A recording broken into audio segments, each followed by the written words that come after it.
Muito obrigado a você que está com a gente. Eu tenho o privilégio hoje de falar com o prefeito de Cafelândia, Stanislau Franos. Aliás, nós estamos no gabinete do prefeito Stanislau Franos. É um gabinete aconchegante, prefeito. Tudo bem com o senhor? Tudo bem, Zafari. Eu realmente gosto de estar no gabinete, atender a população, me sinto bem e é desse lugar que nós procuramos aí administrar aí o nosso município. Do seu lado uma Bíblia e um relógio. A Bíblia, na verdade, quando você olha para a Bíblia, você sabe que é um livro moderno. Ele te transmite paz. Olhando para a Bíblia, você sabe que tem que fazer as coisas corretas, aquilo que a Bíblia prevê, preconiza. E o relógio também é que, principalmente quando vai começar algum jogo noticiário, eu me posiciono pelo relógio que está na hora de ligar a televisão. É muito espinhoso ser prefeito? Já foi melhor, é gratificante pelo fato de você escrever uma história, e o prefeito escreve a história através de obras, serviços públicos, mas também você todos os dias você é alvo de críticas, de alguns interesses pessoais muitas vezes, e as pessoas às vezes elas te olham, te criticam conforme a necessidade dela. Você tem olhado o seu Facebook, não? Não, Facebook eu tenho evitado, eu recebo aí em torno de 800 a 1000, seriam alcances através do Zap, mas eu procuro aí me ater mais aos números dos secretários, dos ministérios da União e também aos secretários de Estado, e os locais eu não estou conseguindo muito tempo para responder. Às vezes eu olho, acesso, mas eu não estou tendo tempo para receber, e se nós formos ler e responder ou se incomodar com tudo que aparece aí no Zap, nós vamos aí infartar. Tem sido muito comum, muito frequente os teus nãos, ou você tem dito muito sim? Eu tenho dificuldade em dizer ou não, mas na verdade por imposição do Ministério Público, da legislação, do jurídico, nós temos que dizer ou não, mas de tudo está no jeito de dizer ou não. Então às vezes nós demoramos um pouquinho até explicar, então o não ele é mais constante do que já foi. Você é uma pessoa, me falou agora da Bíblia, me falou dos teus princípios e tudo mais, uma pessoa que segue a doutrina, né? Eu aprendi com meu pai, com minha mãe, eu sou de uma era onde não existia promissória, não existia cheque, era a palavra. Então eu sou daquela época e eu confio muito ainda naquilo que os amigos, as pessoas me dizem. Quando eu somente falo que posso fazer alguma coisa, eu vou fazer, quando realmente eu vou fazer, eu vou cumprir. Então eu sou daquela época. É verdade que o senhor foi o primeiro homem que chegou a Cafelândia com um diploma na mão? Na verdade, nós tivemos aí o professor Bertolino, nós tivemos o Dr. Luiz, mas já faleceram. Então, a pessoa mais antiga com curso superior, com faculdade aqui em Cafelândia, sou eu. E eu cheguei aqui dia 6 de janeiro de 71 e dia 21 de janeiro de 1971, já meu consultório instalado, eu atendi o meu primeiro paciente, e o meu primeiro paciente ali foi o Ataídes Mota. A Liga de Futebol de Assis chama LIFAC, me parece. Ela tem um campeonato agora que estabeleceu na Taça Stanislau Franos. Na verdade... Isso deve envaidecer um monte, né, Franos? Eu estou muito orgulhoso, honrado, porque a Liga de Assis, a diretoria, eles sabem o quanto eu gosto do esporte. Nós sempre incentivamos o esporte desde a época da vereança, e mesmo antes nós fomos aí presidente da equipe do futebol de campo, do futsal. Então resolveram me homenagear, ensiná-la aí do esporte, pela apreciação que eu tenho, incentivo ao esporte. Então o troféu esse ano da LIFAC é troféu Stanislau Mateus Franos. Quando você chegou aqui, Cafelândia era uma vila. Você se lembra, inclusive, quando botaram para funcionar a usina do Melissa? Eu lembro, a nossa usina não é, na verdade, a nossa usina particular, não é nem no Milícia, a nossa é no outro rio aí, pertinho de Cafelândia, na usina velha. Os nossos agricultores, aí o Padre Luiz, montaram a própria usina para gerar a energia, para tocar aí o nosso comércio. Eu mesmo, quando entrei em Cafelândia, então a luz e a energia era da nossa usina. A usina velha, na época, era a usina nova.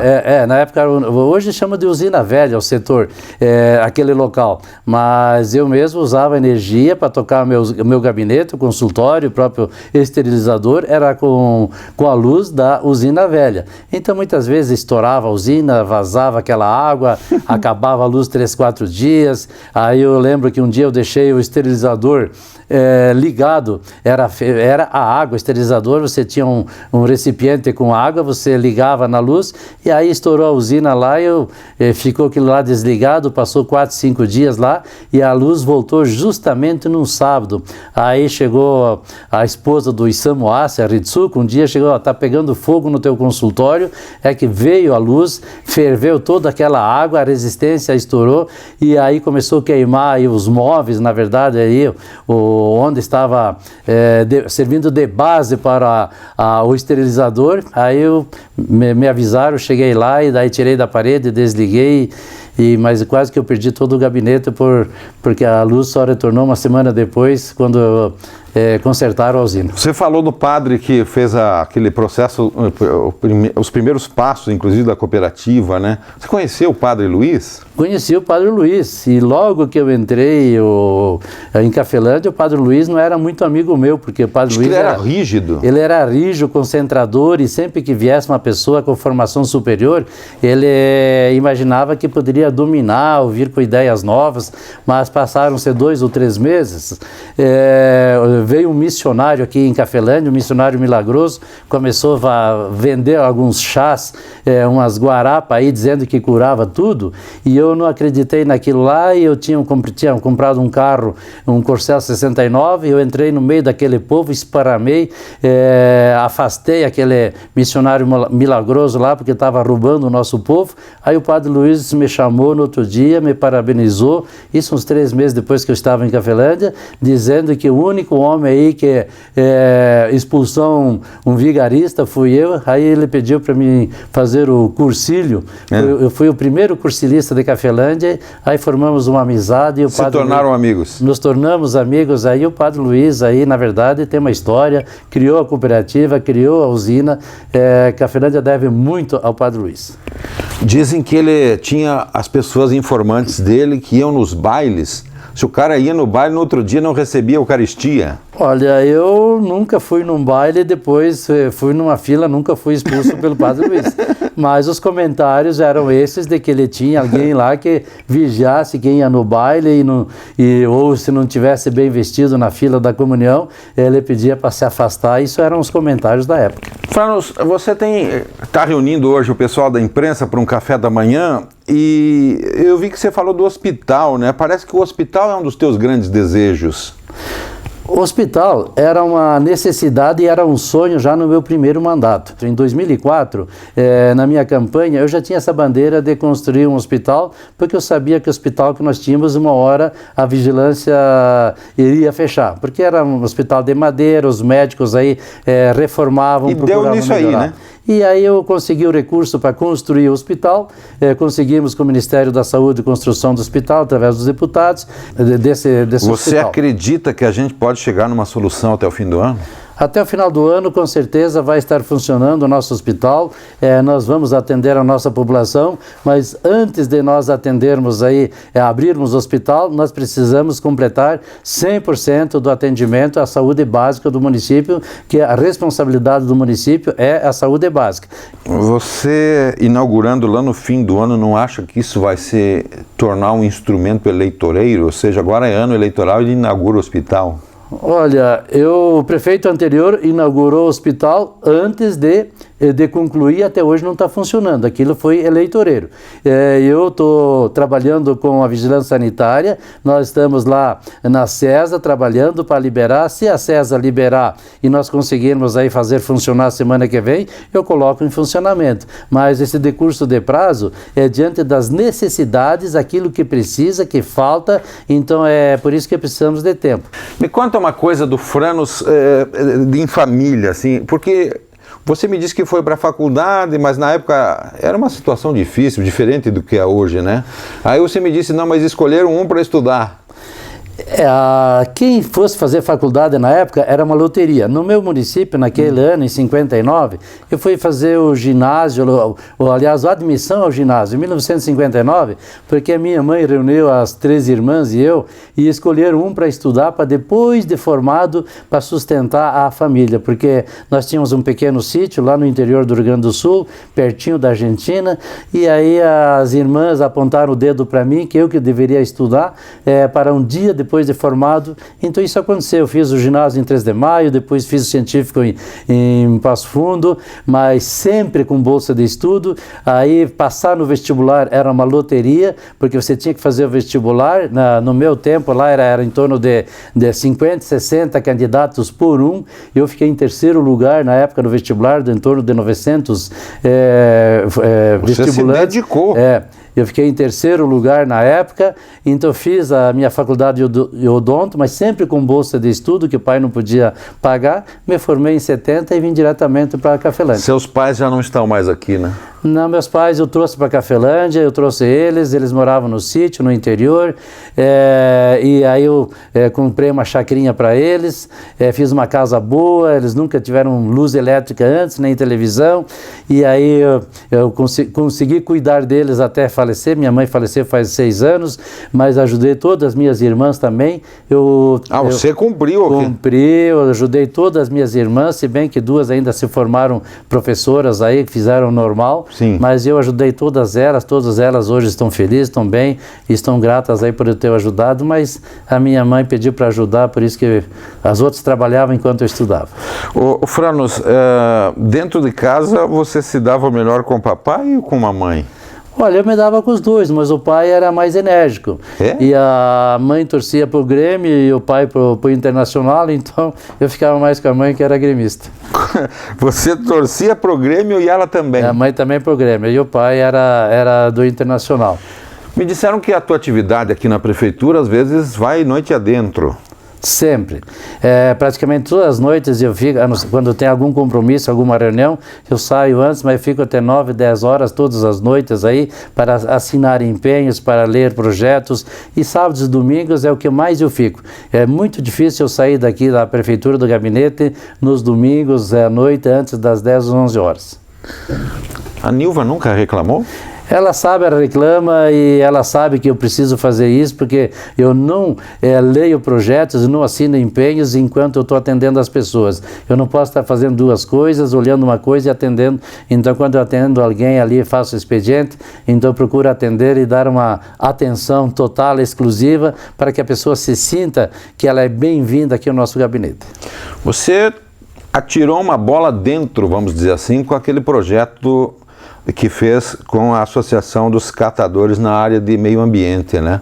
O pessoal tem copiado o teu projeto por aí. Tem municípios, diversos municípios vieram, copiaram, outros pediram por e-mail o projeto, mas é um projeto pioneiro, graças à nossa equipe. Fizemos esse convênio com a nossa Associação de Catadores, e hoje nós temos aí em torno de 60 famílias trabalhando na limpeza de bocas de lobo, varreção de rua, enfim, corte de galhos, e essas famílias aí que recebiam antes 400, 500 reais por mês, hoje estão recebendo em torno aí de R$1.500, ainda provisionando o 13º, um por família, mas esse convênio justamente empregamos aquelas pessoas desempregadas que não tinham, digamos, um emprego. Que coisa, hein? Você acha que está indo bem? Estamos indo bem, com certeza, porque outro dia, quando veio o governador, a mestre cerimônias aí do governo, que veio já desde manhã para preparar a visita do governador, ela nos elogiou, parabenizou pela cidade bonita que nós temos, limpa.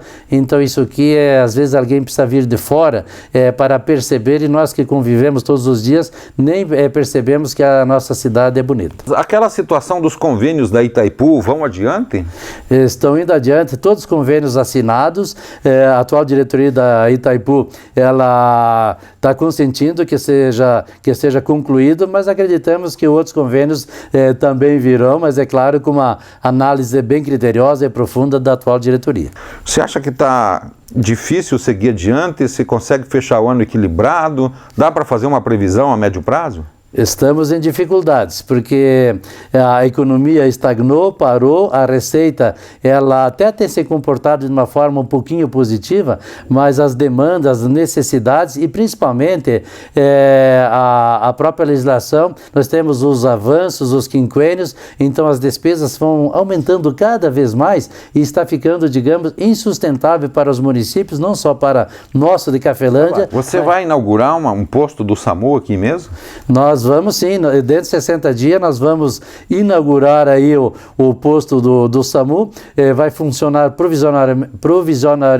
de uma forma provisória ali no hospital, que ainda não está inaugurado, mas já licitamos a base e nós vamos construir uma nova base e vamos pôr em funcionamento o SAMU também aqui em Cafelândia. O Ratinho, o governador, tem sido parceiro? Olha, nós não temos ainda exigido praticamente nada do Ratinho, mas ele está à disposição. Então, nós, através do nosso deputado, nós vamos aí ao encontro agora, já a partir dessa semana próxima, levar algumas reivindicações. Ele está à disposição para nos atender. Muito obrigado, foi extraordinário, prefeito. Eu que agradeço por esse espaço e muito obrigado aí pelo ABC e tudo que você tem contribuído com a nossa administração, divulgando os atos e os fatos do nosso município.